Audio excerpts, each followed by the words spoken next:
descubrimos una nueva isla en el Océano Pacífico que no debería existir, llamada Atlántida, habitada por una sociedad de extraterrestres. Estaba tumbado boca arriba en un mar tranquilo y sereno, con suaves olas que me acariciaban el cuerpo y la cálida luz del sol me daba en el rostro. No estaba seguro de cómo había llegado hasta allí, pero este lugar me pareció extrañamente relajante, al menos por un momento. Un gorjeo lejano, o quizás un chasquido, llenó el vacío sonoro y dejé escapar un jadeo mientras observaba a mi alrededor. La luz blanquecina y amarillenta del sol se desvaneció lenta pero seguramente a un azul apagado, mientras el resto del cielo comenzaba a oscurecerse y el agua a mi alrededor empezó a cambiar de una aguamarina cristalina a un oscuro y feo tono granate, que irradiaba por los lados antes de envolver mi cuerpo sumergido e indefenso. Un dolor indescriptible me azotó. Sabía que tenía que despertar. Despertar. Abrí los ojos de golpe y rápidamente me incliné para agarrar el control remoto del televisor para apagar el canal que aparentemente había estado reproduciéndose toda la noche. Fue la peor catástrofe náutica que azotó el Pacífico, e incluso el mundo, desde el desastre que azotó Tohoku, Japón, en marzo de 2011.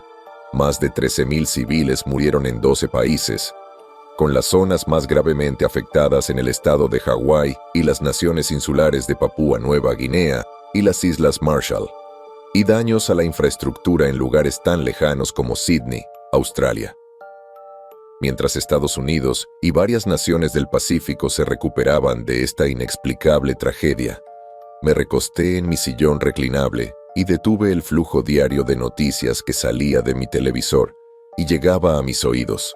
Había oído, pero no escuchado exactamente, a la variedad de expertos que culpaban a diversas personalidades y agencias. El tsunami de Hall, llamado así por las Islas Hall, donde el tsunami tocó tierra por primera vez, había permanecido estampado en mi televisión, periódicos e internet, y era de lo único que hablaban durante la última semana, especialmente en mi casa de Auckland, Nueva Zelanda. La verdad era que ni una sola alma viviente podría haber predicho por qué o cómo pudo haber tenido lugar este evento, y yo era una de las pocas personas en la Tierra que tenía conocimiento de ello. Siempre supe que mi maestría en ciencias celulares y microbiología tardaría en dar sus frutos, pero siempre había sido una pasión inquebrantable desde que mi familia se mudó aquí, en medio de la masa de agua más grande de la Tierra. Aunque mis padres habían regresado a Estados Unidos hacía tiempo, decidí quedarme en las islas y dedicarme a las fascinantes formas de vida que se encuentran aquí, producto de millones de años de evolución aislada. Al descubrir la pequeña e inofensiva especie de ave no voladora, el kiwi, que da nombre a los lugareños, y al compararla con el gigantesco pájaro moa, que medía el doble de alto que un hombre, y se rumorea que incluso cazaba niños humanos antes de su extinción, Nueva Zelanda captó mi atención como un microcosmos de la evolución de diversas especies del reino animal. Incluso los nativos de esta extraña y remota isla me resultaron de gran interés. Una cultura única, casi borrada de la historia al verse expuesta a una fuerza invasora de guerra y enfermedades. Mi destartalado apartamento de una habitación en un 5º piso no era precisamente la cumbre del glamour. Por eso, aproveché la oportunidad de hacer algo más con mi precaria existencia. Sin esposa, sin hijos, sin familia, con muy pocos amigos locales dignos de mención. ¿Qué tenía que perder cuando me contactaron el 13 de noviembre con la oferta de un trabajo muy lucrativo y muy discreto en relación con el tsunami de Hall? Trabajaba en el Centro de Investigación Biológica de la Universidad de Auckland cuando me contactaron con la oferta. Por lo que pude ver, eran estadounidenses, igual que yo. Su presencia y comportamiento exigían un aura de respeto que no se ve fuera del personal militar o policial. Me informaron que no me informarían completamente sobre el alcance y las especificaciones de la misión hasta que me reuniera con ellos en el Consulado General de Estados Unidos, calle abajo, y aceptara sus condiciones. Hice las maletas esa misma noche. Entonces, ¿me estás diciendo que el tsunami de Hall es algún tipo de evento sobrenatural? Pregunté unos minutos después de mi reunión informativa con el mismo hombre de aspecto brusco que me había reunido la otra noche en la universidad. No es sobrenatural, simplemente parece estar causado por fuerzas fuera del ámbito de lo que consideramos normal. No estamos seguros de qué es exactamente, y esa es una de las razones por las que su equipo investigará el epicentro de este evento, respondió con un tono algo brusco. Sí, señor, pero con el debido respeto, y no sé si le informaron, soy biólogo especializado en vida celular y microbiana. La biología marina no es mi especialidad. No examinarán el mar. Ya contamos con un equipo independiente que se enviará para ello en los próximos días, tras reunirnos con ustedes en el terreno. Hemos descubierto una pequeña masa de tierra que emergió cerca del epicentro del tsunami, a la que hemos designado como UL 1052. Miré al estoico marinero con incredulidad, pensando si esto era algún tipo de engaño o no. No es de origen volcánico y no parece tener actividad sísmica. Es una isla ovoide de aproximadamente 5,5 por 2,2 kilómetros de ancho y unos 6,5 kilómetros cuadrados de superficie, sin laguna ni atolón circundante significativo. De forma bastante plana, se estima que presenta una topografía cóncava inclinada que se eleva entre 15 y 30 metros. Intenté tragarme la extraña información que acababa de imponerme en la mente. Pero tenemos mapas, satélites y GPS. Las islas no aparecen de la nada en nuestro planeta. A estas alturas me sentía notablemente más nervioso y sudoroso.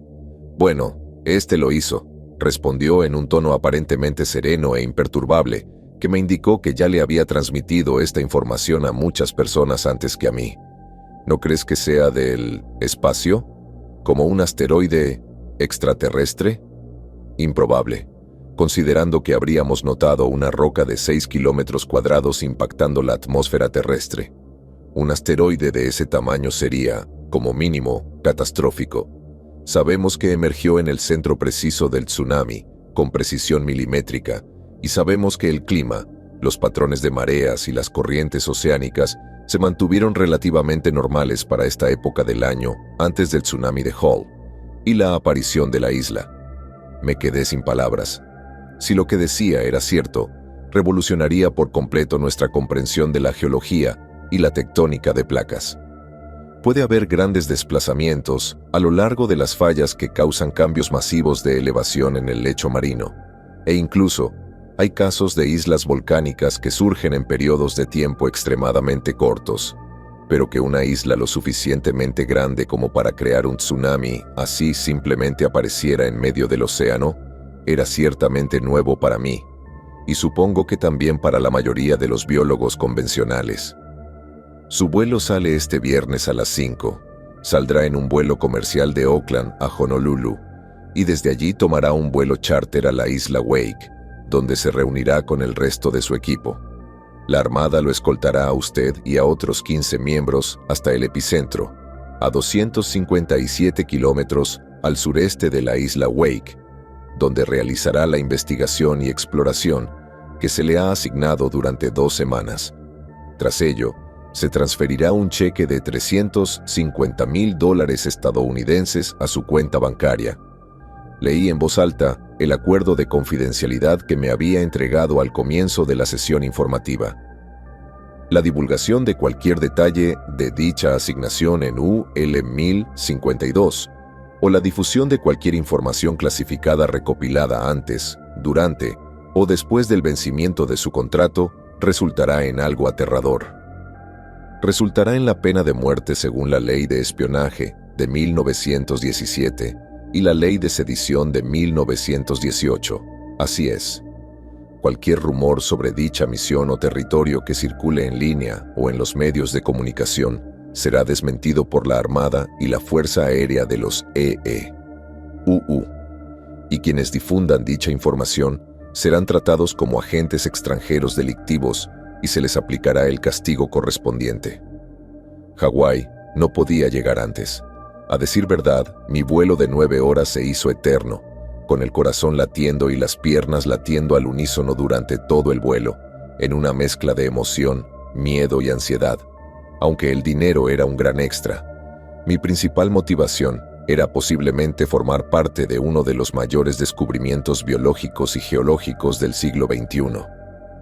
No pude evitar mirar por la ventana hacia el abismo negro del océano que rodeaba mi avión y preguntarme qué podría haber surgido de sus profundidades. Nunca le tuve mucho miedo a nadar ni al agua, pero algo en las profundidades de los océanos, ríos y lagos siempre me inquietó desde que descubrí algunos de los leviatanes prehistóricos más desagradables que habitaban donde los ojos humanos nunca debieron verlos. Al llegar a Honolulu, no tardé mucho en encontrarme con los ejecutivos, o mejor dicho, en que ellos se encontraran conmigo. Sin embargo, recoger mi equipaje después del aterrizaje seguía siendo el típico fastidio. Supongo que hay cosas que ni siquiera la vigilancia masiva del gobierno puede solucionar. Solo tuvimos un par de horas para ponernos al día con nuestros compañeros de tripulación en la base aérea Hickam antes de despegar, pero la verdad es que fue tiempo más que suficiente, ya que solo había otros 4 pasajeros en el avión, para mi sorpresa.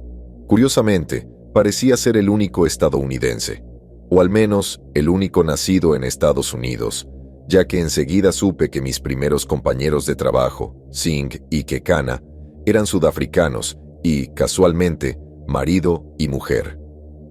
Antes de que te hagas una idea equivocada, empezó Singh poco después de que me lo presentaran. Mi esposa fue la primera en ser contratada. Menos mal que vine, muy recomendado en el sector, o probablemente no habría conseguido este trabajo. Singh empezó a divagar sobre cuánto tiempo y por qué llevaban trabajando como antropólogos en Hawái, durante lo que parecía una eternidad, cuando decidí presentarme al hombre corpulento, y quiero decir corpulento, que estaba sentado frente a nosotros en el hangar. ¿Debe ser de seguridad?, pregunté, haciendo contacto visual con el enorme hombre. No, intervino rápidamente con un ligero acento de Europa del Este. Biólogo marino. Me disculpé rápidamente por mi error, me presenté y me deslicé en mi silla avergonzado por mi suposición un tanto prejuiciosa. Pero Simonov pareció reírse más o menos, respondiendo, «No son solo ustedes, hombrecitos con gafas, los que pueden ser inteligentes, ¿sabes?». La última de mis compañeras en llegar al hangar, Sofía, una geóloga filipina de baja estatura, probablemente también fue la más amable y la única que se presentó. Descubrí que era una de las más jóvenes, solo un par de años mayor que yo, 29, y quizás habría ido a pedir su número de teléfono si no nos hubieran confiscado los celulares al entrar en la base. Para ser sincera, hacía mucho tiempo que no tenía ninguna relación seria ni interactuaba con el sexo opuesto.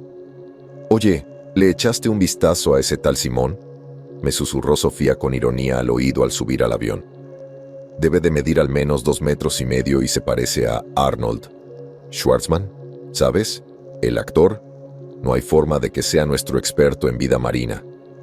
Simplemente le sonreí y asentí mientras tomaba asiento, contento de ver que al menos alguien tenía sentido del humor.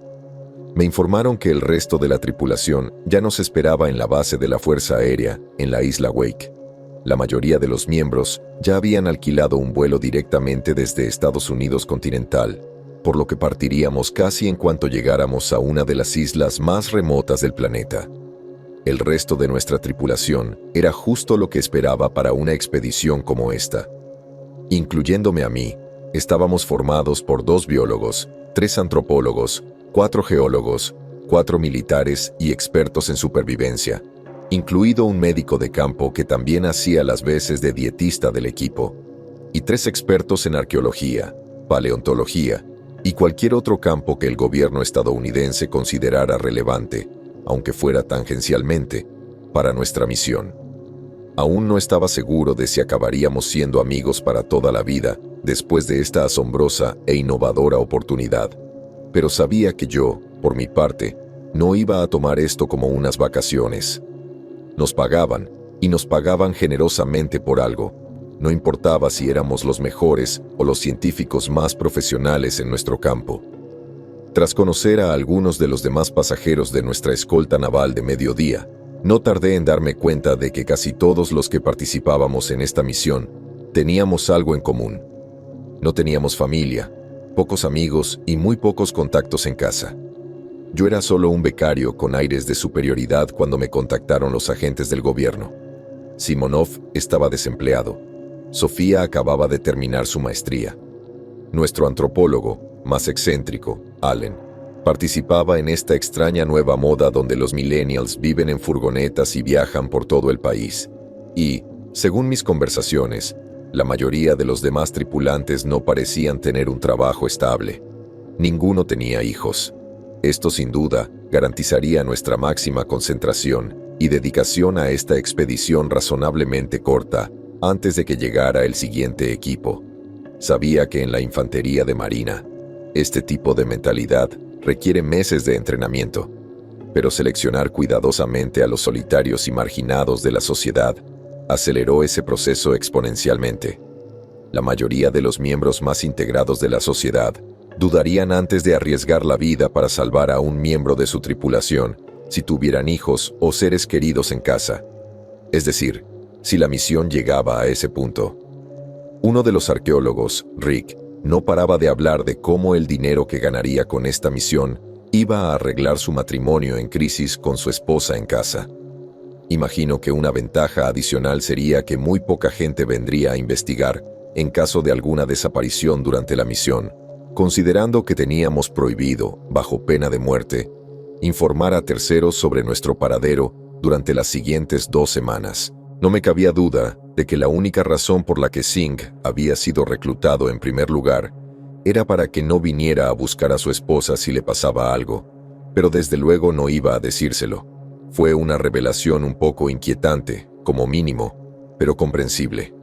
Casi todos se agolparon alrededor de la proa del barco cuando alguien logró vislumbrar un pequeño punto en el horizonte. No supe qué pensar al oír hablar de ello, pero me quedé boquiabierto mientras nos acercábamos y descubrí que la isla no estaba hecha de basalto ni de ninguna otra piedra volcánica como esperaba, sino que estaba prácticamente envuelta en un manto verde. Hierbas, arbustos y árboles cubrían este espectáculo natural y, de no haberlo sabido, habría pensado que estábamos de vuelta en Hawái. ¿Cómo es que pasó?, murmuré a Sofía antes de quedarme en silencio.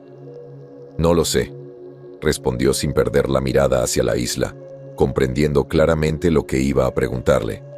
El bote del barco fue enviado cuando estábamos a unos 550 metros de la costa, en ciclos de 4 grupos asignados aleatoriamente. Me desanimó un poco saber que Sofía estaría entre el segundo grupo de 4 en ser desembarcada en la isla, mientras que yo estaba entre los últimos. Supongo que mi instinto masculino no había muerto del todo, pero el equipo de seguridad, que fue el primero en ser enviado, nos aseguró que, cuando establecieran un perímetro y establecieran el campamento base, estaríamos tan seguros allí como en el barco. Partieron alrededor de la 1 de la tarde y parecieron pasar horas antes de que el bote regresara, vacío de provisiones y listo para recoger al segundo grupo asignado. Nos vemos allí, me aseguró Sofía, mientras ella, Simonov, Rick y otra persona que aún no conocía subían a la minúscula nave y pronto partían. Pasaron otros 30 minutos antes de que llamaran a la siguiente tanda de nombres y, por supuesto, otros 30 antes de que llegara el último transbordador del día. Allen, Singh, Kekana y yo nos embarcamos en lo que quizá no fue el viaje en barco más peligroso de mi vida, pero sin duda lo sentí así, con el corazón latiéndome con fuerza y el estómago revuelto con cada ola. Dudaba un poco en bajar a tierra por una sola razón.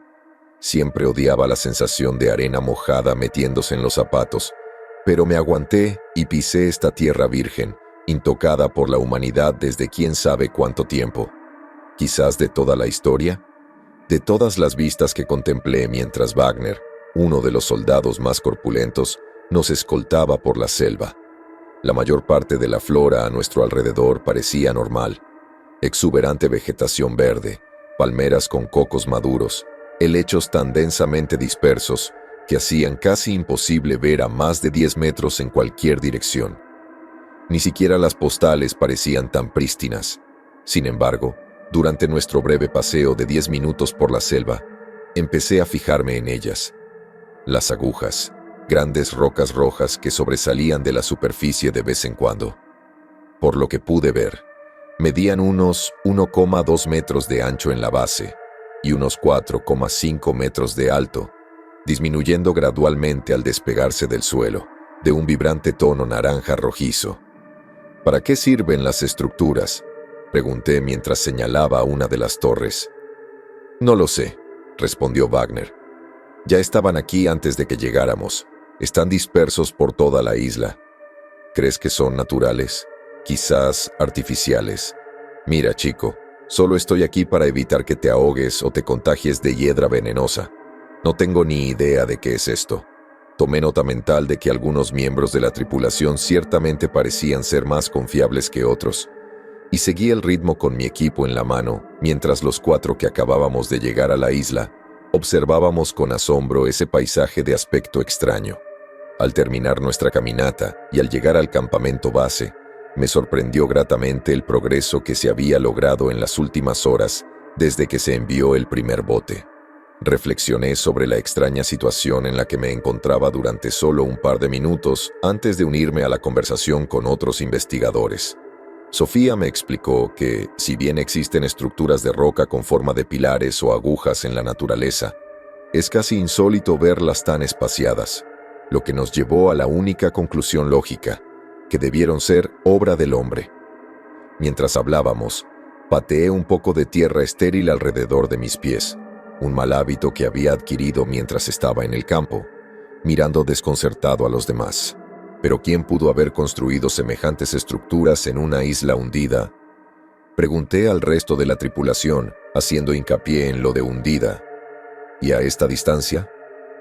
Kekana sugirió que tal vez algunos grandes pueblos marineros habían poblado la isla hace generaciones, solo para que se hundiera debido al movimiento de las placas tectónicas antes de resurgir después del reciente tsunami de Hall.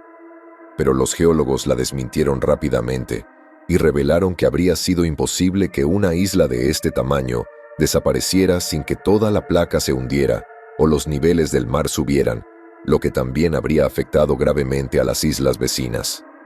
Fue entonces cuando me di cuenta de que ya no levantaba una nube de polvo marrón y escombros, sino que sentía el roce de mis zapatos contra algo sólido, quizás a solo unos centímetros por debajo de la capa superficial del suelo. Miré hacia abajo y vi una piedra roja que me devolvía la mirada, así que la toqué. Era lisa, caliente y algo porosa, y coincidía más o menos con la textura de las agujas que cubrían la isla.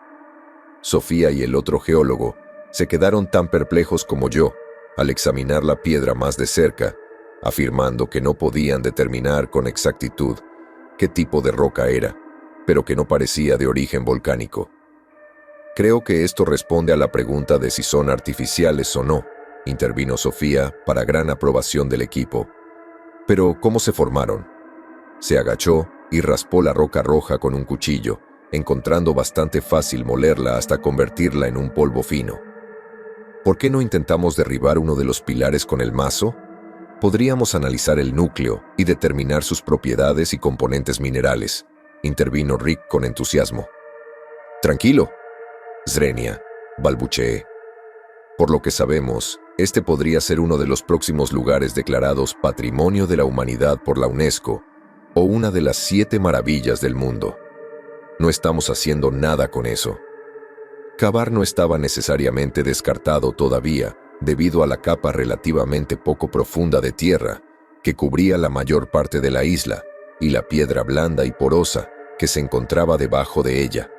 Pero acordamos dividirnos y explorar primero el perímetro de la isla, comenzando a la mañana siguiente, y luego explorar más profundamente en el corazón de la isla en las próximas semanas. Habíamos aterrizado en el lado noroeste de la isla ovalada, inclinada 30 grados con respecto al ecuador, divididos en equipos de 2. Cada uno debía circunnavegar el perímetro de la isla y reunirse en la entrada premarcada del campamento base, al otro lado, antes del anochecer, en 6 horas. Me asignaron al cabezón de Wagner y a otro soldado más bajo llamado Pérez, junto con Simonov, que para entonces ya empezaba a caerme bien, Sofía, para mi deleite, Singh, Kekana y Allen. Éramos el equipo que debía rodear la costa en sentido contrario a las agujas del reloj, lo que, a una velocidad promedio de caminata rápida, no debería haber llevado más de unas pocas horas. Esa noche, mientras soñaba y fantaseaba con los maravillosos descubrimientos que haríamos, no pude evitar sentir una profunda sensación de terror. En mi sueño, gotas de lluvia oscura caían sobre mi cuerpo desde el cielo, que rápidamente se tiñó de un azul retorcido. Tentáculos oscuros y viscosos se deslizaban por el suelo en todas direcciones, envolviendo a todo ser vivo a su paso. Reconocí que estaba soñando, pero el miedo era palpable. Sentía cada gota de líquido oscuro que me golpeaba la piel y me resbalaba por los brazos. Despertar. Abrí los ojos con un crujido.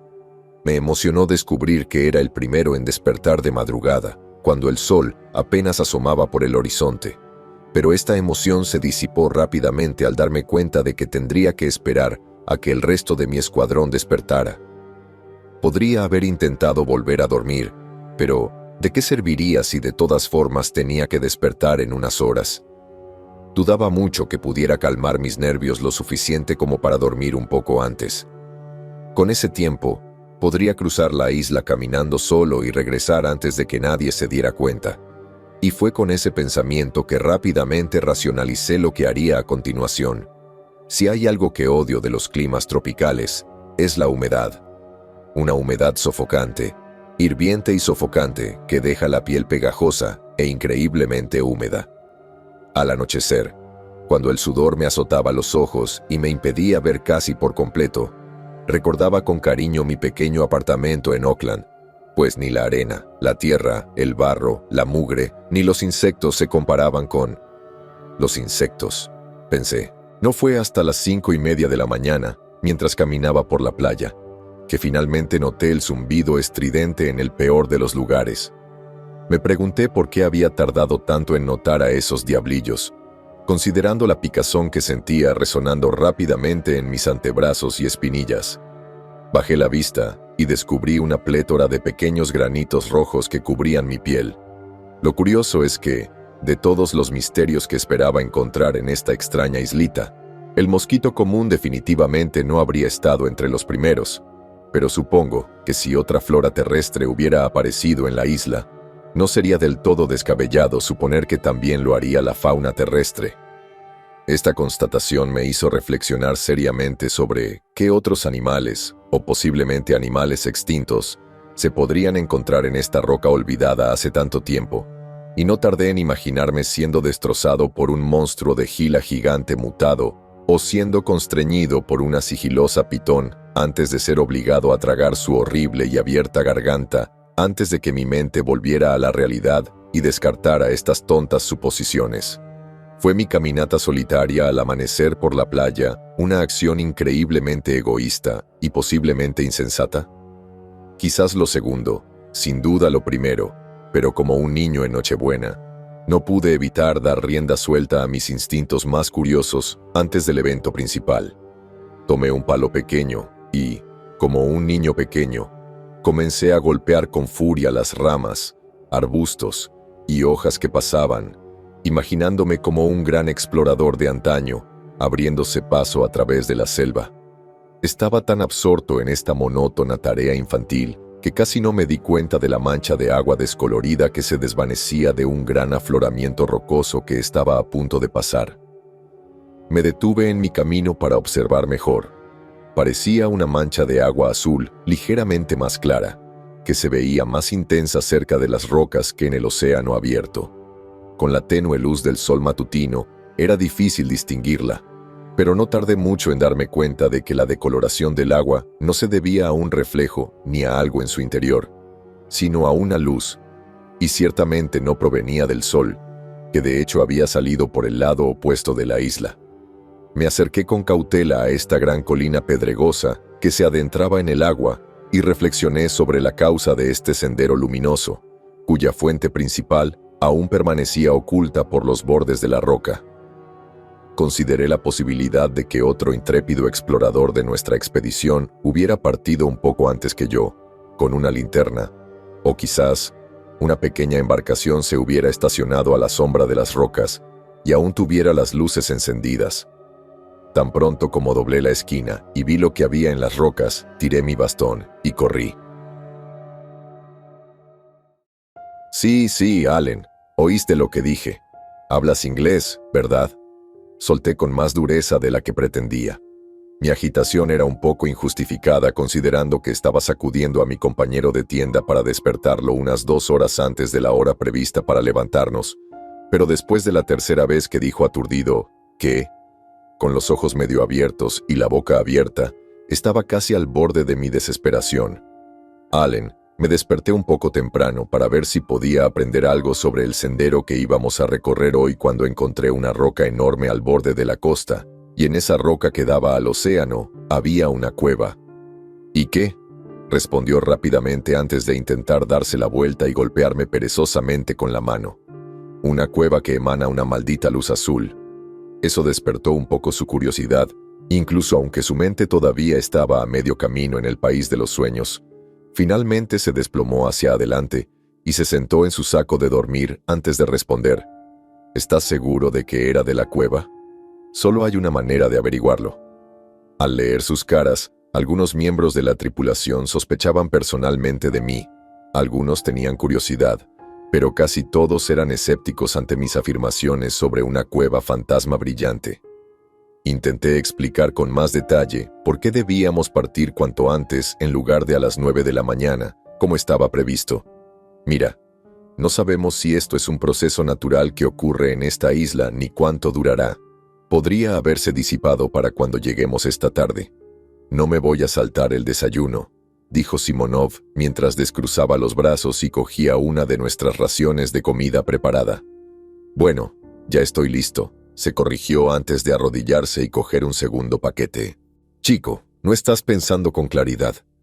Pongámonos todos en orden antes de empezar a romper no solo nuestro horario, sino también nuestro protocolo, me aseguró el petulante y excesivamente tranquilo soldado Wagner, mientras me ponía la mano en el hombro con demasiada fuerza para mi gusto. «Tú», exclamé, nervioso y emocionado, «¿por qué no has avisado todavía por radio? Tienes que informar a los superiores ya. No tenemos el equipo adecuado para una exploración completa de la cueva y necesitamos conseguirlo cuanto antes. Yo personalmente tengo muchas ganas de ver esta cueva», añadió Sofía. ¿Quién más quiere ver qué ecosistemas se desarrollarían en una cueva aislada, que ya se encuentra en una isla aislada?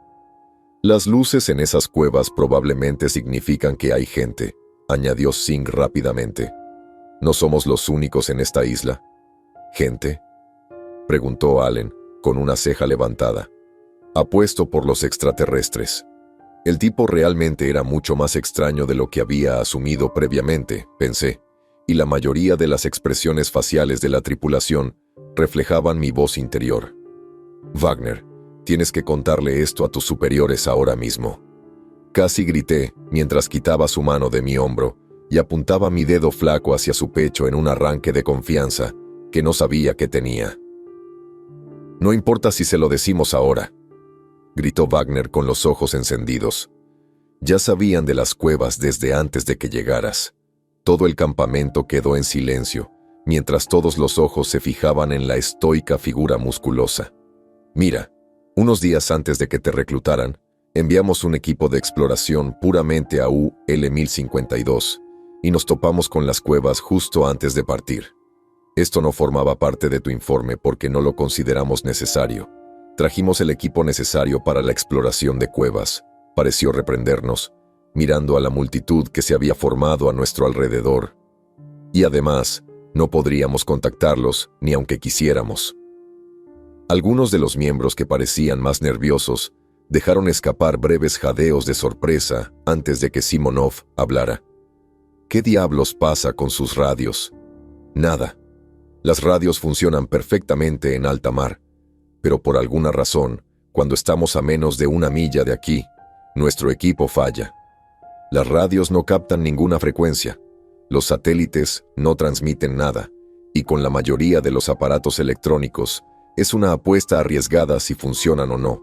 Las brújulas ni siquiera apuntan al norte, por Dios. Adelante, compruébenlo ustedes mismos. ¿Así que nos sacaste de aquí sabiendo que no podríamos haber contactado a nuestra familia? ¿Amigos? ¿Alguien?, exclamó Singh mientras miraba a su esposa. Sabían a qué se apuntaban. Nada era imposible, es decir, suponiendo que leyeran el maldito papel en el que firmaron. ¿O simplemente estaban demasiado cegados por esa paga de 3 cifras? Replicó Wagner con dureza. Técnicamente, dijo, mirando al grupo. Todos estamos en cuarentena. Nadie va a salir de esta isla aunque quisiera, así que no hay necesidad de ponerse nerviosos ni apresurarse en la misión. A pesar de mi entusiasmo y mi cara colorada, sabía que Wagner tenía razón. Debíamos desayunar, empacar las provisiones designadas y partir hacia los extremos opuestos de la isla, tal como lo habíamos planeado desde ayer. Si Wagner decía la verdad, las luces de esas cuevas no se apagarían, y nosotros tampoco durante los próximos 14 días, al menos. Entonces, dijiste que era como una luz azul brillante que brillaba desde esas cuevas, resopló Sofía mientras luchaba por alcanzarme y cargar la mochila de 30 libras que la había visto empacar antes. Sí, casi como un azul neón, pero era bastante tenue, quizás por la ofuscación del sol de la mañana.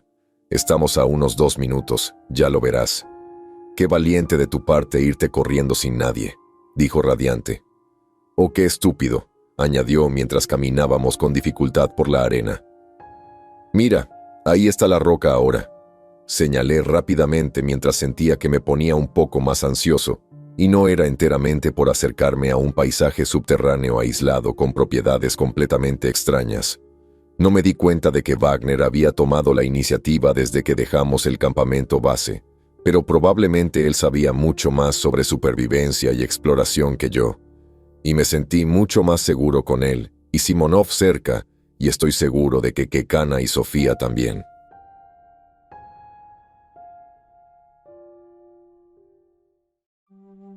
Síganme, es bastante bajo, nos aseguró Wagner mientras se arremangaba los pantalones y comenzaba a adentrarse en el agua más cercana a la roca. Formamos una fila abrazando la pared de roca mientras el agua comenzó a subir más allá de mis espinillas, rodillas, cintura e incluso comenzó a llegar hasta mi pecho. Y con bastante humor, Sofía luchó por mantenerla debajo de su barbilla. Pero después de un tiempo el fondo del mar comenzó a subir nuevamente cuando llegamos a la boca de la cueva. «Esta es la roca que viste, ¿verdad?», preguntó Simonov, inclinándose hacia mí. «No veo ninguna luz. Estaban aquí. Quizás el sol brilla demasiado a esta hora». Finalmente, todos logramos salir del agua, la mayoría con aspecto de recién bañados, y nos apiñamos alrededor de la entrada de la cueva. Una boca circular de unos 4 metros de alto y quizás del mismo ancho.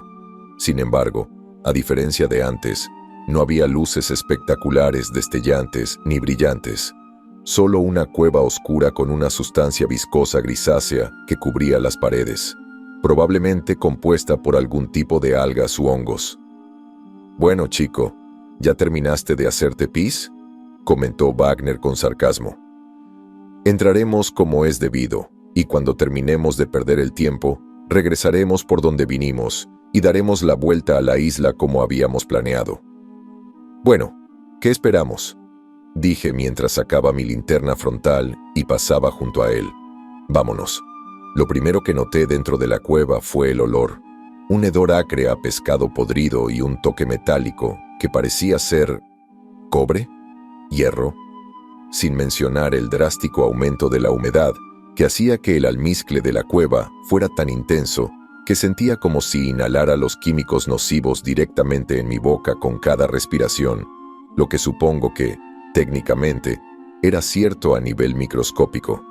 No es el lugar más romántico, pensé mientras miraba a Sofía, que tenía un paño envuelto sobre su boca y nariz con la mano. «¿Qué te parecen estas paredes de la cueva?». «Swing», le grité a Sofía después de caminar unos 200 metros. El túnel tenía tal inclinación que la entrada de la cueva ya estaba completamente oculta detrás de nosotros, y ni un ápice de rayos de sol podía alcanzarnos en esas profundidades. ¿Las paredes? Ni siquiera puedo verlas ni distinguir qué tipo de roca hay debajo, por culpa de esta chatarra que lo cubre todo, respondió. levantando la tela solo el tiempo justo para decir las palabras antes de volver a cubrirla con la mano. «¿Roca? ¿Pared?», replicó Simonov detrás de mí. «No, estoy bastante seguro de que esta baba es la pared». Simonov detuvo a Sofía en seco, pidiéndole ver su bolso. Ella accedió a regañadientes, y él sacó uno de los largos instrumentos metálicos que había metido, uno para medir rocas, o algo así. No sabía para qué servía realmente.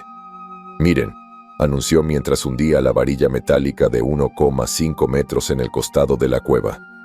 Nos quedamos atónitos mientras el instrumento se hundía 15 centímetros, luego 23 centímetros, luego 30 centímetros, y finalmente se hundía hasta el punto donde la mano de Simonov sujetaba la delgada varilla metálica, a al menos 76 centímetros de profundidad. «¿Qué demonios es eso?», exclamó Kekana antes de que Simonov arrancara violentamente la varilla de la pared, liberando una inesperada, incluso para él, ráfaga de líquido azul viscoso.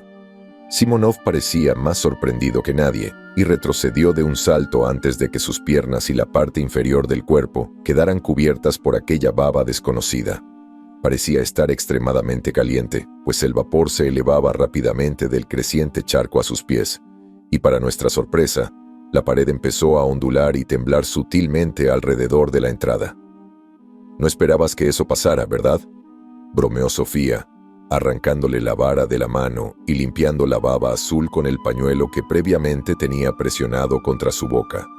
Wagner sacó su propio machete que mantenía en la funda sujeta alrededor de su cinturón, y curiosamente lo raspó por el suelo antes de intentar imitar la maniobra de Simonov, descubriendo que el suelo parecía estar hecho de una sustancia mucho más sólida que la suciedad a ambos lados de nosotros. «Un momento», Zrenia, murmuré casi para mí. «Que todos apaguen las luces delanteras». «¿Para qué?», replicó Wagner. «Hazlo», grité.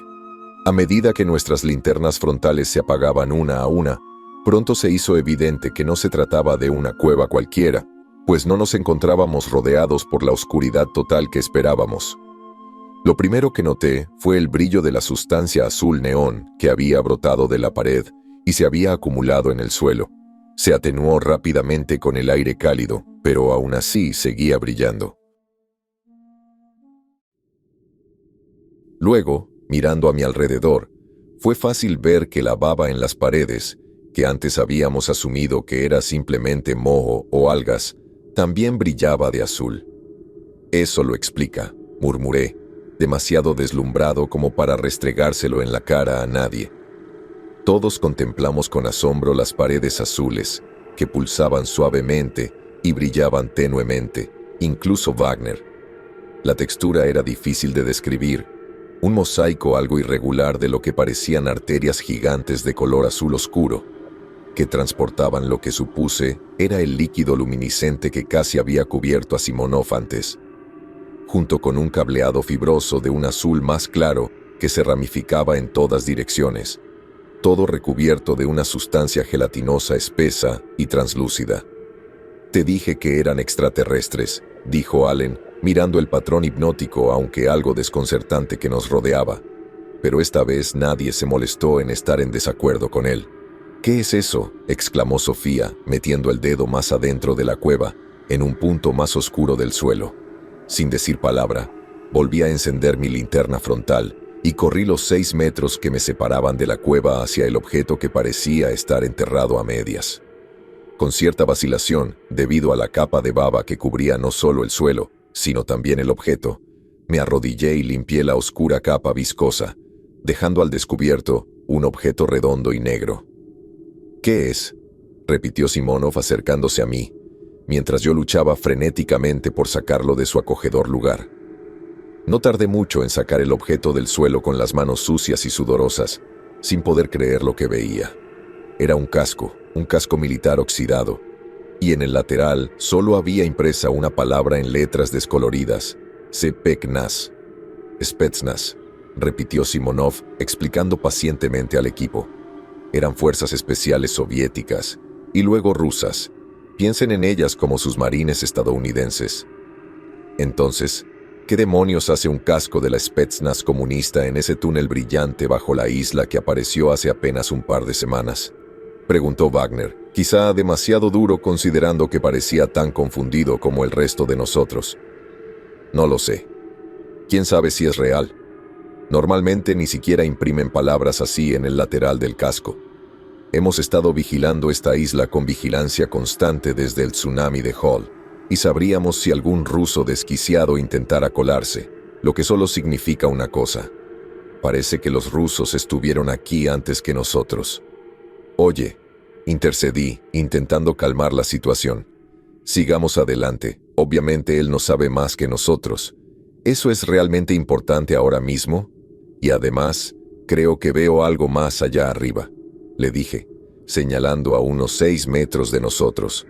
Dejé a un lado mi compasión por Simonov, quien, a mi juicio, era objeto de escrutinio injusto debido a su nacionalidad, y seguí avanzando por el túnel sujetando el casco Spetsnaz a un buen metro de distancia, sin querer contaminar más los artefactos que se encontraban allí, pero enseguida me di cuenta de que no sería un gran problema.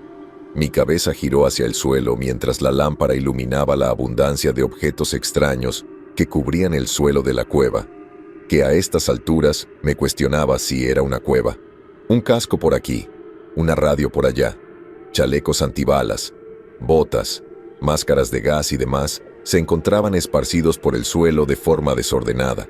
Su estado era similar o incluso más deteriorado que el del casco que habíamos encontrado minutos antes, y casi parecían digeridos. Los cascos que vi en el suelo parecían estar irreparablemente oxidados, mientras que los chalecos antibalas y los uniformes presentaban enormes parches faltantes o gravemente corroídos, dejando solo hilos fibrosos que sujetaban las piezas con cuidado. No podía asegurar si se debía a la degradación natural o a algún proceso químico propio de esta caverna sobrenatural, ya que no era precisamente mi especialidad. «¿Qué carajo?», murmuré mientras revisaba los restos de una misión olvidada, que consistía en cascos, guantes, chalecos, pantalones y chaquetas. Mientras tosía el aire viciado después de mi breve trote, casi atragantándome con su hedor a esta altura del túnel, grité al resto de la tripulación para que investigaran más. «Accesorios de invierno», murmuró Simonov, rebuscando entre la ropa de faena. «Quizá se los llevó la marea». No tardé mucho en darme cuenta de que tenía razón.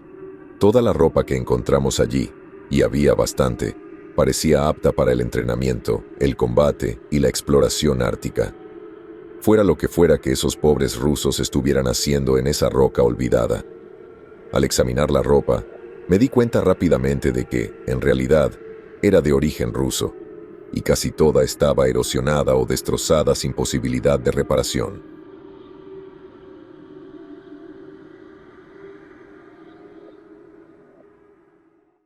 Una vez que Simonov terminó de revisar los restos de nuestros condenados predecesores, colocó lo que llevaba en mis brazos y se volvió hacia el resto del grupo.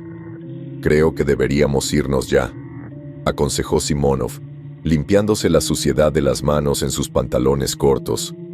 «Estoy de acuerdo», asintió Pérez, que para entonces ya estaba retrocediendo hacia el final del grupo. Prácticamente volvimos corriendo por donde habíamos venido, ansiosos por escapar del pasaje perdido del infierno, aunque no me hacía mucha gracia tener que cargar con los artefactos que descubrimos. Las paredes del sendero parecían brillar cada vez más, bañando nuestros rostros con un luminoso tono azul, mientras que, al mismo tiempo, parecían vibrar y ondularse cada vez más rápido. No podía soportar mirarlas, y mantenía la vista fija en mis pies y en los fardos de contrabando soviético. Normalmente, me fascinaría el descubrimiento de este moho o fango parecido a las algas que cubría las paredes, y estaría ansioso por darle una inspección más profunda a esta forma de vida aún no descubierta, si es que realmente estaba viva. Pero algo acerca de las líneas azules que imitaban las venas simplemente no me sentó bien, y en ese momento prioricé la vida por sobre la curiosidad. «¡Corre, carajo!» «Swing», gritó Wagner, mientras casi echábamos a correr a toda velocidad. El sudor me corría por la cara a borbotones, cubriéndome la espalda, el pecho, los brazos e incluso la entrepierna, mezclándose con el agua del mar, que aún no se había secado del todo, de nuestra anterior travesía por las aguas poco profundas.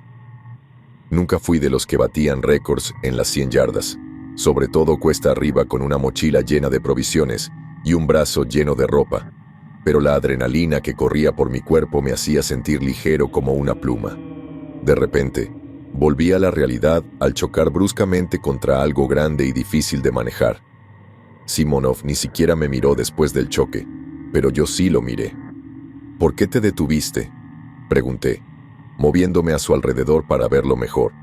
Pero nadie respondió y no era necesario. Lo que estaba frente a nosotros era un bulto redondeado, de una sustancia viscosa de color azul brillante, que se fundía perfectamente con las paredes que nos rodeaban. La entrada a la cueva estaba sellada con tanta suavidad y uniformidad que parecía como si nunca hubiera existido. Nos tomó unos minutos de reflexión antes de aceptar continuar adentrándonos en la caverna, con la esperanza de encontrar otra salida en otra parte de la isla, o lo que fuera aquel lugar. Sofía se empeñó en quedarse sola en la entrada, ahora amurallada, por si se abría de nuevo, pero tras convencerla un poco, conseguí que se uniera a nosotros. Nuestro regreso al sendero fue mucho más solemne y silencioso que la primera vez, y para entonces ya había desechado lo que sostenía, pensando que nuestras vidas eran más importantes que unas reliquias soviéticas.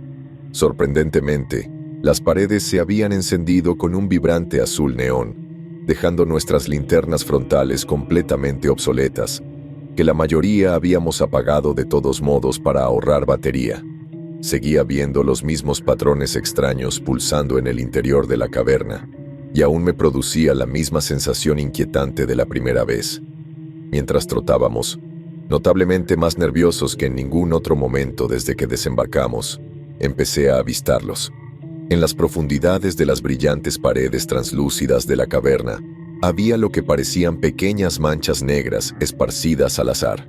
Se las señalé primero a Simonov y luego al resto de la tripulación, sin siquiera molestarme en especular sobre qué podrían ser.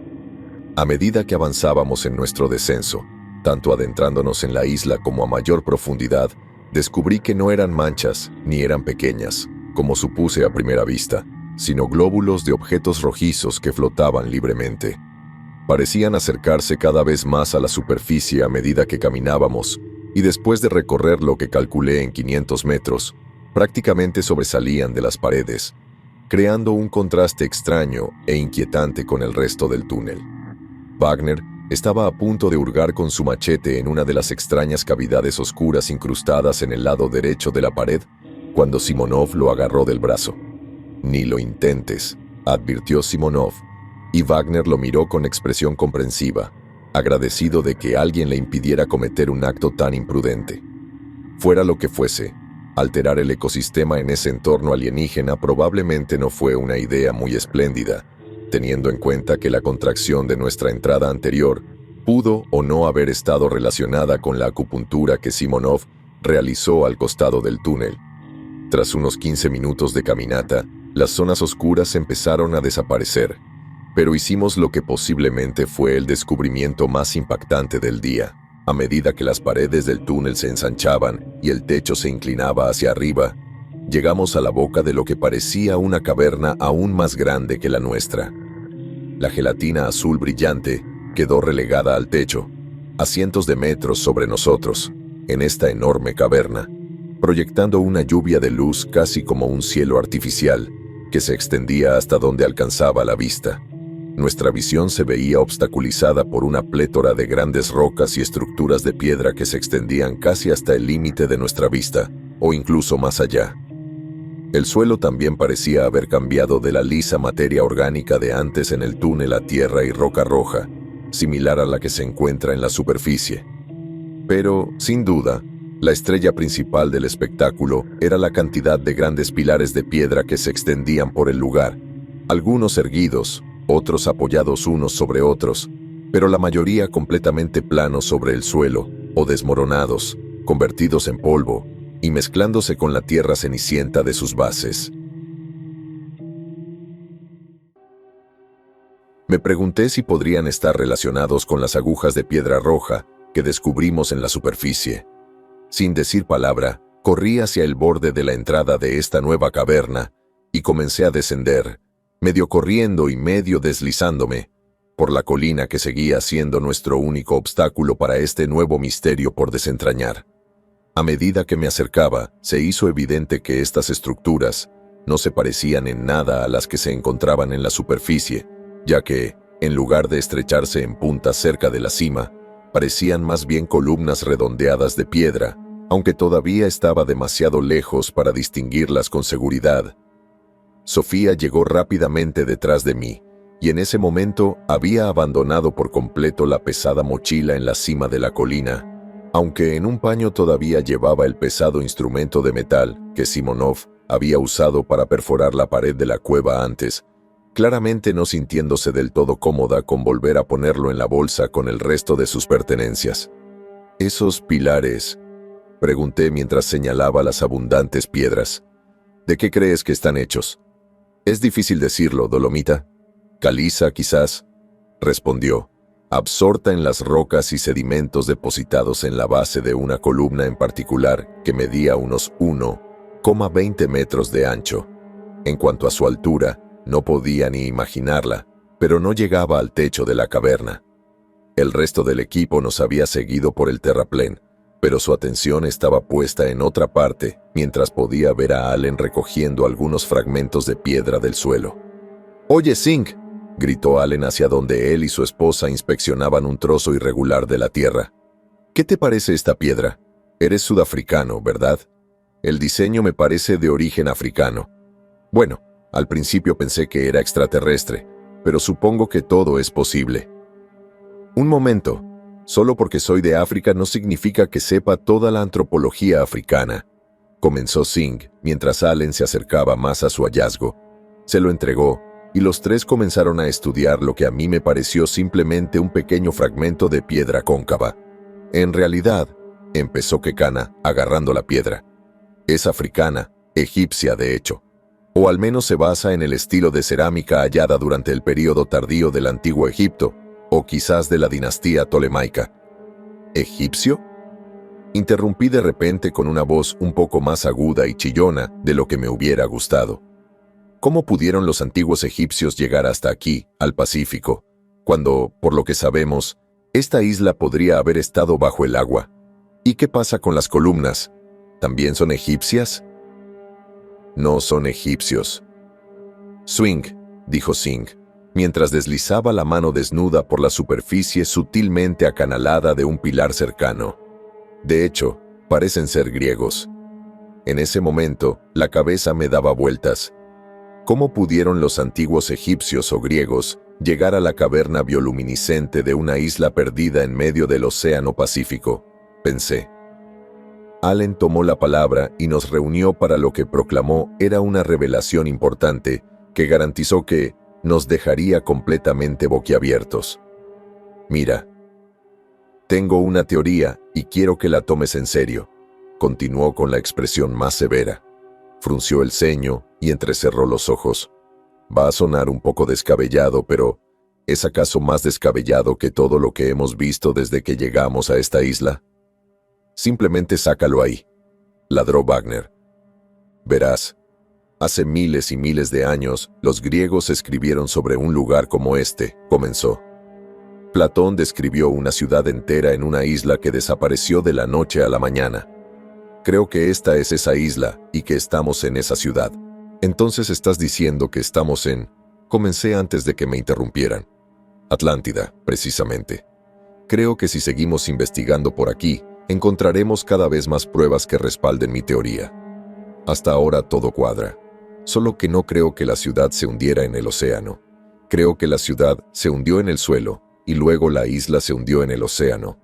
¿De verdad? ¿Y entonces cómo explicas el uniforme soviético? Invernal, al fin y al cabo. ¿Y qué demonios hace la Atlántida en medio del Pacífico? ¿No debería estar en el Atlántico, teniendo en cuenta su nombre? Esto es lo que pienso, o lo toman o lo dejan, continuó Allen mientras comenzaba a pasearse de un lado a otro alrededor de los pilares. Todos lo miramos con atención. Este lugar, esta masa de tierra, Claramente no surgió de repente la semana pasada durante el peor tsunami de la historia de nuestro país. ¿Cómo creen que llegó aquí? Y en perfecto estado, además. Miró a su alrededor y me miró fijamente a mí. Así es, lo trajeron aquí desde otro lugar. No creo que esto sea una isla natural en absoluto. Solo miren ese túnel del que acabamos de salir y el techo brillante sobre nuestras cabezas.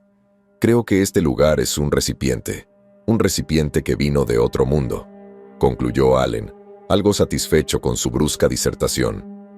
El grupo guardó silencio antes de estallar de inmediato en una riña de acusaciones de absurdo por parte de Allen, quien permaneció impasible ante nuestras burlas, completamente satisfecho con su orgullosa lógica.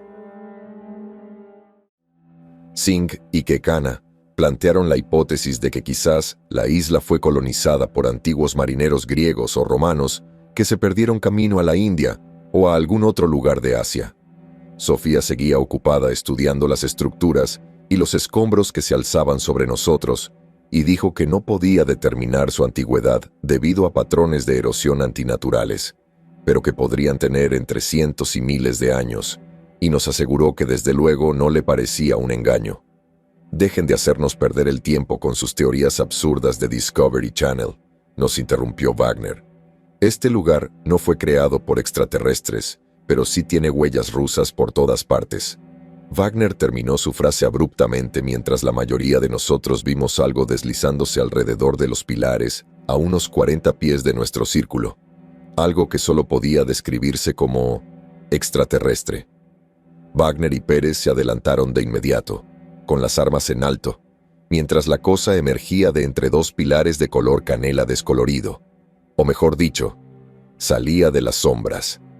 Entre las luces azules más apagadas que brillaban desde el techo y la luz de nuestros faros, pudimos distinguir la misma mancha rojiza que encontramos envuelta en las paredes gelatinosas del túnel.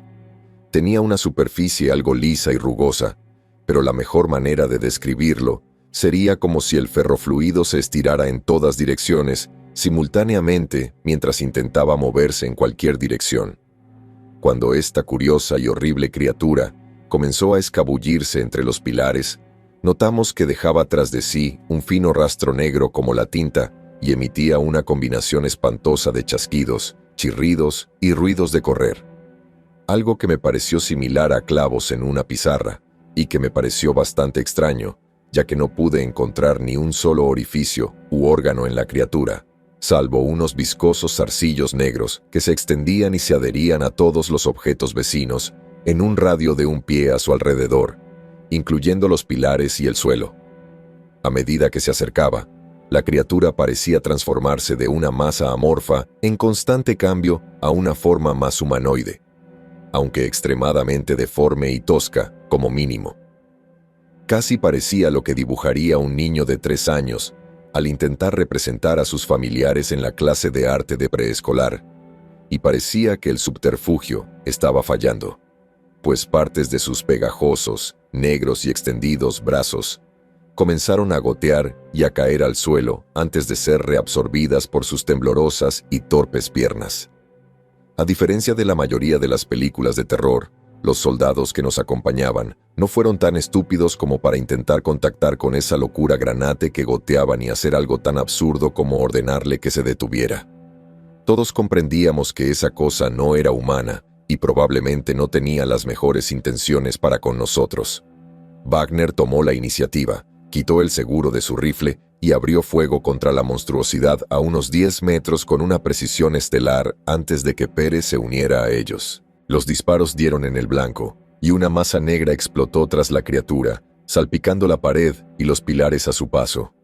Pero justo en ese instante, se abalanzó hacia adelante, moviéndose rápidamente, casi como si saltara por el suelo con una fluidez excepcional.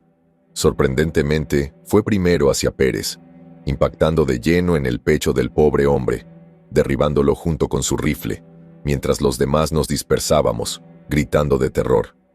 La criatura se paró sobre el hombre caído, casi como si lo inspeccionara, antes de que uno de los tentáculos de quién sabe qué fluido, que goteaba, descendiera de su brazo y se estrellara directamente contra el pecho de Pérez, dejándolo sin aliento, impidiéndole incluso gritar. Pero algo ciertamente escapó de su boca en ese momento. Una combinación de sangre carmesí brillante mezclada con el asqueroso fluido oscuro de la criatura, ambos mezclados, antes de que se hiciera evidente que el fluido era la sustancia dominante que salía de la boca extendida de Pérez, mientras Wagner descargaba el resto del cargador en su costado. Solo pude echarle un vistazo rápido mientras huía hacia la derecha, tras la cola del grupo restante, pero Wagner siguió disparando con su AR. Se quedó sin munición rápidamente y cambió a una Beretta, disparando una y otra vez hacia donde supuso que estaría la cabeza de la criatura. En ese momento, la cabeza de la criatura se alzó de su última víctima y apuntó con su falso brazo hacia Wagner, lanzando una lluvia de zarcillos oscuros directamente al cuadrante superior derecho de la cara del soldado, derribándolo por completo en segundos y haciendo que su Beretta saliera volando de su mano hacia nosotros. En contra de mi buen juicio, me detuve mientras la tripulación seguía corriendo, tan rápido como pude, y mientras la criatura estaba distraída sobrevolando a su presa, corrí hacia la carnicería y, sin dudarlo, me agaché. Recogí la pistola y comencé de nuevo en dirección contraria, llamando la atención de la criatura al hacerlo. Aunque tenía unos 9 metros de ventaja, sabía que podía cubrir terreno rápidamente, y en un ataque de furia, impulsado por la testosterona, moví las piernas como un velocista olímpico, sabiendo que esta vez era cuestión de vida o muerte si no era lo suficientemente rápido. Sorprendentemente, a este ritmo, no tardé mucho en alcanzar al resto del grupo, aunque seguía atrás. Me giré y vi, para mi horror, que a la criatura se le unían otras dos, todas deslizándose de esa forma hipnótica y a la vez aterradora de deslizarse y chapotear por el suelo, mientras las observaba nadar por el aire hacia nosotros en todo su retorcido esplendor, entre los chasquidos, silbidos y los húmedos golpes de sus fluidos tentáculos contra el suelo. Oía una hablar en lo que en ese momento solo pude describir como un idioma alienígena. «Pomumio bimena», exclamó uno con una horrible exhibición. «Posalust», dijo otro. Y el final de lo que supongo que es su palabra se transformó en un chasquido distorsionado e impío. Aunque terriblemente oscurecido, aún podía decir que los sonidos que emitían las criaturas eran sin duda algún tipo de lenguaje. Un descubrimiento fascinante, aunque algo irrelevante considerando los asuntos más urgentes en cuestión. Esta distracción casi me cuesta la vida, ya que no me di cuenta de que el resto del grupo se separaba, y solo después de unos segundos más de correr ciegamente hacia adelante con la mirada fija en las abominaciones, escuché a Simonov gritar: «¡Por aquí, mi amigo!». Me giré y vi que todo el grupo se había desviado y entrado en un pequeño agujero que apareció en la pared a la derecha de esta gigantesca caverna. Empecé a subir en línea recta por la empinada colina que conducía al túnel recién descubierto.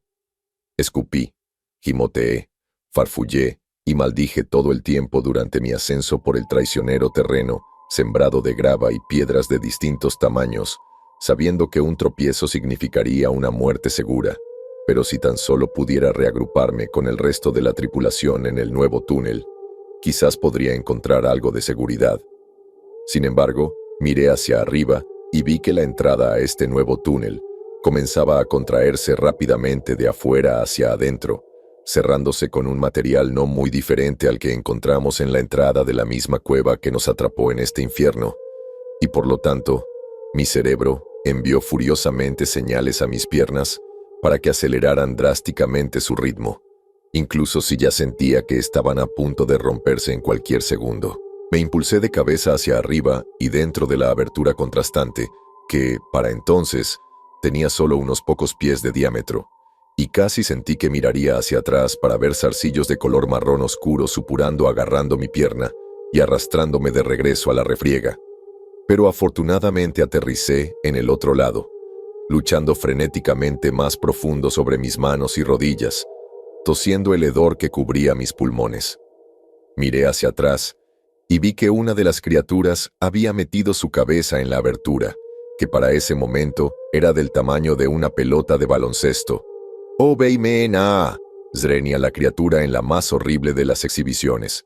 Vi a Kekana, Singh y Sofía agarrándose la cara con terror, justo antes de que Simonov, empuñando la barra de metal de antes, la estrellara directamente en la cabeza de esta abominación, enviando un rocío de tinta saliendo del agujero, sin dejar nada más que residuos negros y rojos que se deslizaron por la ahora sólida pared de carne que nos había encerrado en otra catacumba. Sabía que no debería haberme enrolado con este hombre. Zrenia, se repetía Allen, paseándose de un lado a otro. ¿Por qué demonios confié en el gobierno? Probablemente ni siquiera pensaban darme mi indemnización, y ahora estoy muerto. Allen, deja de entrar en pánico y contrólate, gritó Simonov, agarrándolo por los hombros y sacudiéndolo vigorosamente para que volviera a la realidad. Que se quede aquí y se pudra con sus alienígenas, declaró Singh, poniéndose las botas y poniéndose de pie. Nos largamos de aquí. La humanidad nunca estuvo hecha para un lugar como este. Aún podíamos oír a los extraterrestres chillando, siseando y haciendo clic salvajemente desde el otro lado de nuestra única línea de defensa. «Hola, chicos», balbuceé entre jadeos y toses. No sé si me estoy volviendo loco, pero casi sonaba como si esas criaturas se hablaran entre sí, como si fueran inteligentes. Balbuceé. «Yo también lo oí», me aseguró Simonov. «No estás loco». «Sí», intervino Allen. Esos extraterrestres seguramente estaban charlando entre ellos, entusiasmados, sobre cuál de nosotros parecía el más sabroso. «Esos no eran extraterrestres», insistió Simonov con el ceño fruncido. Simonov se apoyó contra la pared para sostenerse, pero inmediatamente hizo una mueca de disgusto cuando pude ver que la viscosa superficie de la pared se estaba filtrando rápidamente a través de su camisa y probablemente cubriendo su espalda. «Hombre, he visto esto suficientes veces para saber a dónde va», gimió Allen, claramente dejando que el miedo tomara el control por completo de su mente en ese momento. «Esto no es una película», le aseguré, más para consolarme a mí que a nadie. «No vamos a morir y encontraremos la manera de salir de aquí. Esos extraterrestres, si quieren matarnos, estamos jodidos», gritó Allen. «Por Dios, no son extraterrestres, bufón», exclamó Simonov alzando la voz, visiblemente molesto. «¿Ah, sí? ¿Y cómo puedes estar tan seguro?» «Porque no hablaban un idioma extranjero», empezó Simonov mientras bajaba la mirada al suelo. «Era ruso». «Ayúdenme, por favor. Ayúdenme», tradujo Simonov con solemnidad, respirando hondo y haciendo una pausa antes de terminar. «Mátenme». El miedo ahora era palpable en el rostro de cada miembro superviviente de la tripulación, especialmente de Allen, aunque Singh y Kekana expresaron más de lo que parecía ser preocupación. Mi ruso no es tan bueno como mi ucraniano desde que dejé mi país natal hace 20 años, pero los idiomas son muy similares y podía distinguir claramente las palabras después de la cuarta o quinta vez que las pronunciaban, o como fuera que esas cosas pudieran producir esos sonidos. Por increíble que pareciera que esas cosas, esos impíos fenómenos de la naturaleza, pudieran hacer una imitación barata de un lenguaje humano real, tuve que creerlo porque lo había escuchado con mis propios ojos. «Pero esas cosas», empecé, «no son humanas. Es imposible que lo sean». «Quizás ya no, pero creo que esto responde a nuestra pregunta sobre qué pasó con la tripulación desaparecida». «Los soviéticos», respondió Simonov. «Casi dudé cuando casi nos persigue por el agujero al oírlo hablar. Para entonces, ya habíamos empezado a caminar por el túnel, y, al mirar el rostro de Simonov, incluso en el aire denso y húmedo y las radiantes luces azules que nos rodeaban, me di cuenta de que estaba completamente descolorido. Me imagino que, si tuviera un espejo, vería lo mismo en mi propio rostro. Sofía estaba prácticamente aferrada a nosotros, más Simonov que yo, pero con cuidado de no alejarse más de un par de metros después del horror que habíamos presenciado. «¿Crees que de verdad son ellos?», Zrenia pregunté. «¿Qué podría convertir a un hombre en una masa de petróleo animada? Además, los vimos en las paredes antes, seguro que lo notaste. Aún podrían ser extraterrestres». Swingó Allen desde delante de nosotros, pero ambos lo ignoramos, al ver el grave impacto psicológico que esta experiencia le estaba causando. Había notado una curva distintiva en el sendero que habíamos recorrido durante las últimas 2 horas y casi parecía dar la vuelta. Tenía la esperanza de que no nos estuvieran llevando en círculos ni adentrándonos aún más en este mundo de pesadilla.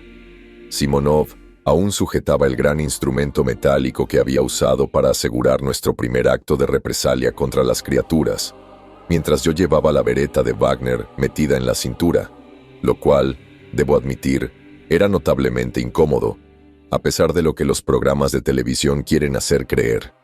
Tras doblar una curva particularmente pronunciada, la entrada a otra caverna se hizo evidente rápidamente, pero esta definitivamente no era la misma que acabábamos de dejar, ya que calculé que estábamos unos 20 o 30 metros más profundo que cuando empezamos a caminar.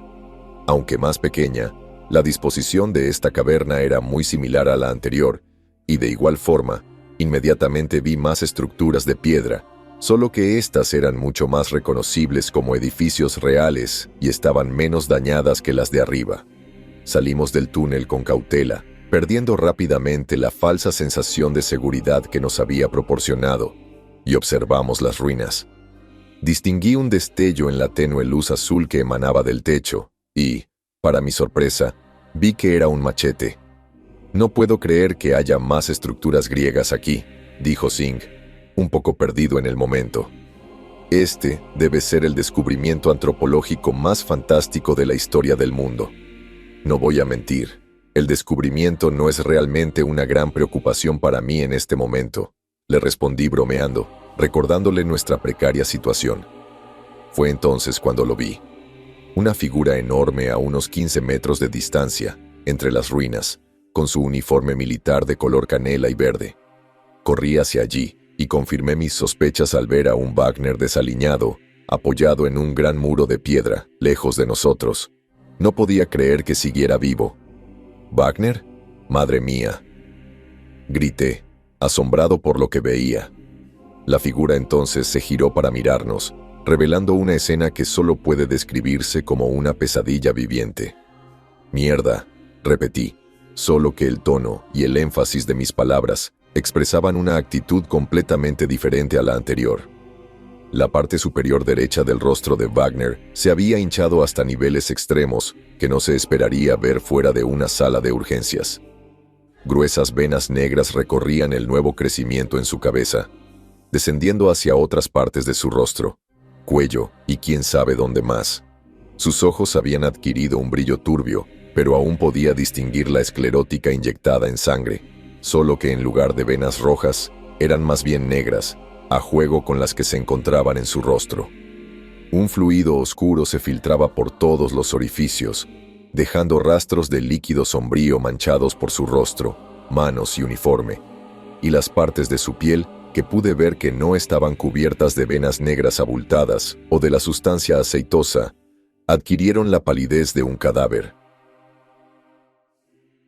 «Dios mío, Wagner, ¿qué te pasó? ¿Dónde está Pérez?» «¿Pérez? ¿Pérez quién?», respondió Wagner con voz ronca, antes de orientarse. «Ay, el pequeñín. Ya lo agarraron, pero está bien». El resto del grupo se había acercado ahora, con la cabeza ladeada por la confusión, pero con expresiones de terror estampadas en sus rostros también, eclipsando claramente el desconcierto. «¿Qué? ¿Quién? ¿Quién se lo llevó? Por cierto, ¿alguien ha visto las llaves de mi coche?» «Swing», insistió Wagner, ignorando por completo mis preguntas, aparentemente aturdido. «Me duele el brazo y creo que tengo que ir al médico», interrumpió su propia frase después de verse envuelto en un ataque de tos estridente, y terminó limpiándose la boca con la manga, dejando un rastro de líquido negro untado en su rostro. «Wagner, te llevaremos a ver a un médico, te lo prometo, pero primero tenemos que salir de esta isla». «¿Isla?», preguntó con voz áspera y con curiosidad. «No. Volví de la isla hace semanas». Su rostro de repente adoptó una expresión de extrema confusión. «¿Qué hacen en mi casa?». El hombre había perdido totalmente la cabeza, pensé, sin saber si algún día volvería a estar bien. Wagner se apartó de la pared y abrió la boca para hablar, pero en lugar de palabras, una descarga de alquitrán rojizo negruzco salió a borbotones de su boca como si fuera un novato que se había tomado demasiadas cervezas en su primera fiesta. Se acumuló en el suelo a sus pies, y Wagner levantó la cara para mirarnos, bajando la vista y notando lo que yo sostenía en la mano. No puedo hablar por los demás, pero yo me quedé sin palabras. «Oye, chico», Swinga empezó Wagner, «¿qué haces con mi machete?» Pero el final de su frase se transformó en un rápido chasquido al intentar expulsar las palabras de sus cuerdas vocales. Retrocedí de inmediato, en shock. «¿Qué está pasando?», soltó mientras una baba negra le caía por los labios y se sumaba al charco brillante. Siguiendo el ejemplo del resto del grupo, comencé a retroceder lentamente con los brazos extendidos en una postura defensiva. «Wagner, quédate aquí. Regresaremos con algo de ayuda, ¿de acuerdo?», dijo Simonov con una mentira tan obvia que me pregunté por qué se había molestado en hacerlo. «Espera, no te vayas. No me siento muy bien». Fue todo lo que pudo decir justo antes de que otro chorro del mismo líquido rojizo negro saliera disparado de su boca en un impresionante despliegue de vómitos a gran velocidad del que tuve que apartar los pies rápidamente para no mojarme. «¡Wagner, para!», le ordené mientras se tambaleaba lentamente tras nosotros, como si estuviera borracho, aunque noté que aún no estaba del todo consciente. «Tienes que quedarte aquí. No puedes venir con nosotros ahora mismo. No creo que sea seguro para el resto de la tripulación. No, tienes que sacarme de aquí. Por favor», gimió Wagner mientras su voz se degradaba rápidamente a un embrollo de chasquidos y chirridos, casi como un ser humano intentando imitar a una cigarra en una cálida noche de verano. Extendió los brazos hacia nosotros y noté las manchas negras que supuraban bajo las mangas de sus brazos, y supe con certeza que no iba a dejar que se acercara. Miré al grupo y vi que, sin decir palabra, Sofía ya había salido corriendo. Les hice señas a los demás para que la siguieran y, una vez más, emprendimos nuestra carrera a través de ese lugar maldito. No sabía cuánto aguantaría mi resistencia, ni cuánto aguantaría mi cuerpo antes de desplomarse de puro agotamiento, pero sin duda era preferible a la alternativa. «¡Guay, guay!», nos gritó Wagner, o al menos aquello que solía ser Wagner, corriendo tras nosotros furioso, con el alquitrán negro goteando de su cuerpo como el sudor de un atleta estrella. Me abrí paso esquivando y agachándome entre los restos de esta civilización perdida, algo que estoy seguro que Allen compararía con la práctica urbana del parkour, y las palabras no podían expresar el terror absoluto que sentí al saber que el infectado Wagner estaba a solo unos metros detrás de mí en este laberinto subterráneo de horrores. Las últimas palabras que nos dijo mientras nos perseguía por la oscuridad de las ruinas me han acompañado para siempre. «¡No huyas! ¡No huyas!», chilló Wagner con un tono bastante lastimoso. Lo más inquietante era que no parecía estar enojado, ni violento, ni agresivo. Solo parecía estar absolutamente aterrorizado como nosotros, e imagino que con un dolor y un sufrimiento inconmensurables. «¡No huyas! ¡No huyas!», me interrumpió de golpe al girarme y verlo tropezar con una columna de piedra que yacía plana en el suelo. Amortiguó la caída con los antebrazos, pero su cara seguía golpeando el suelo polvoriento, lo que provocó una ola de exudado negro que salpicó el suelo, casi como si alguien hubiera dejado caer un cartón de leche. Al detenerse en su propio lodo, vi que parecía como si su brazo derecho se hubiera roto a medias, dejando solo la misma mugre y baba de las que estaban hechas las criaturas que vimos antes, lo que, de alguna manera, mantenía el brazo intacto a pesar de estar destrozado. Aunque la amenaza de Wagner parecía haber sido superada por sí sola, seguimos corriendo y sabía que yo, por mi parte, estaba a punto de vomitar. Seguí con una mezcla de miedo, asco, terror y culpa, pero me dije a mí mismo que no podíamos hacer nada por Wagner en ese momento. Con un poco de suerte, los pocos afortunados podríamos escapar con vida de estas profundidades subterráneas y no volver a visitar esta isla. De hecho, planeaba alejarme de las islas por completo en el futuro, Tal vez mudarme a algún lugar agradable del interior como Montana o Wyoming. «Aquí», gritó Sofía desde el frente del grupo, señalando la entrada de otro túnel en el costado de la caverna. No podría haber sido peor que probar suerte en la ciudad griega con el hombre de la plaga medio muerto, así que cubrí mis apuestas y entré después de ellos. «Enviaremos una misión de rescate para Wagner en cuanto salgamos de aquí», jadeé al grupo, intentando justificar nuestras monstruosas acciones. Ahora mismo, nuestra prioridad debería ser simplemente salir de aquí y que el mundo sepa lo que hemos visto. Pero no parecía que nadie estuviera absorbiendo mis palabras, cuando vi que una vez más, todos se habían detenido brevemente en este túnel. «¿Jesús Christos?», exclamó Simonov. Era la primera vez que lo oía hablar en su lengua materna. Se reunieron en semicírculo frente a la pared, apiñados alrededor de algo que parecía de gran interés, o al menos lo suficientemente interesante como para olvidarse por un momento del embadurnado Wagner. Podía notar su asombro por sus expresiones, pero en ese momento supuse que nada podría aterrorizarme más que cualquier cosa que ya hubiéramos visto. Me equivocaba. «¿Qué? ¿Qué pasa?», pregunté mientras me acercaba a él y los apartaba para verlos mejor. Eché un vistazo al interior del túnel y casi se me cae el machete que antes me agarraba con tanta fuerza. En la pared había un gran capullo negro compuesto de esa baba rojiza tan familiar, con zarcillos y un mosaico de fibras que se extendían en todas direcciones.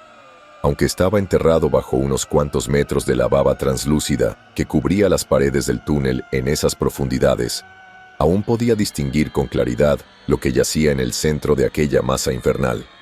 El rostro hinchado y masacrado de Pérez miraba desde el abrazo de la sustancia, con la boca abierta en un grito silencioso y los ojos vidriosos que sobresalían de sus cuencas.